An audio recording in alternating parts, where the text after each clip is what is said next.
அமைச்சர் என் ஆனந்துடன் பாமக தலைவர் அன்புமணி ராமதாஸ் சந்திப்பை மேற்கொள்ள இருக்கிறார். அண்மை செய்தியாக பார்த்து வருகிறோம். அதற்காக அவர் தலைமைச் செயலகம் வருகை புரிந்திருக்கிறார். மேலும் தகவலை செய்தியாளர் மணிகண்டன் வழங்கிட கேட்கலாம். மணிகண்டன் வணக்கம். இந்த சந்திப்பு தொடர்பான முழு தகவலையும் சொல்லுங்க. நீர்வளத்துறை அமைச்சராக இருக்கக்கூடிய ஆனந்த் அமைச்சர் அவர்களை பாமக தலைவர் அன்புமணி நேரடியாக தலைமைச் செயலகத்துல தற்போது சந்தித்திருக்கிறார். அமைச்சரை சந்திக்க வந்திருந்த அன்புமணி அவரது கட்சி சட்டமன்ற உறுப்பினர்கள் ஆகியோரை நேரடியாக அதாவது தலைமைச் செயலகத்துடைய நுழைவாயிலுக்கு வந்து அவரை அழைத்து தற்போது அந்த சேம்பர்ல கூட்டம் என்பது தொடங்கி இருக்கிறது.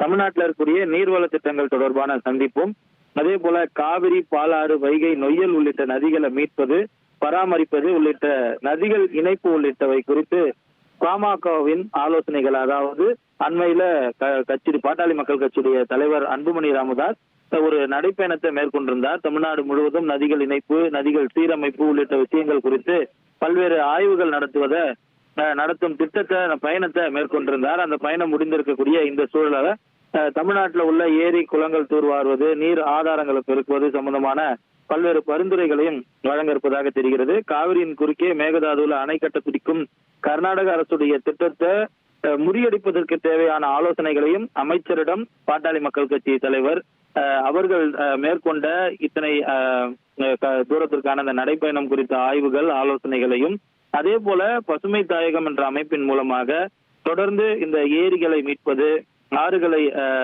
நதிநீர்களை இணைப்பது உள்ளிட்ட பல்வேறு பணிகளை மக்களிடையே கொண்டு செல்லும் பணி இந்த பசுமை தாயகம் என்ற இயக்கம் பாட்டாளி மக்கள் கட்சியுடைய கூட்டு இயக்கமாக இணைந்து நடத்தி வருகிறது.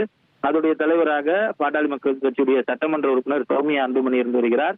அந்த அளவுல அவர்களுடைய சட்டமன்ற உறுப்பினர்கள் சௌமியா அன்புமணி உட்பட 4 சட்டமன்ற உறுப்பினர்களும் பாட்டாளி மக்கள் கட்சியுடைய தலைவர் அன்புமணி ராமதாஸ் உட்பட அனைவரும் தற்போது அமைச்சர் ஆனந்த் அவர்களுடைய தலைமைச் செயலர்களுடைய அறையில இந்த சந்திப்பு என்பது நடைபெற்று வருகிறது. தகவல்களுக்கு நன்றி மணிகண்டன். இனி செல்லும் இடமெல்லாம் செய்தி. தந்தி டிவியின் வாட்ஸ்அப் சேனலை ஃபாலோ பண்ணினா செல்ல இருக்கும் இடமெல்லாம் செய்தி.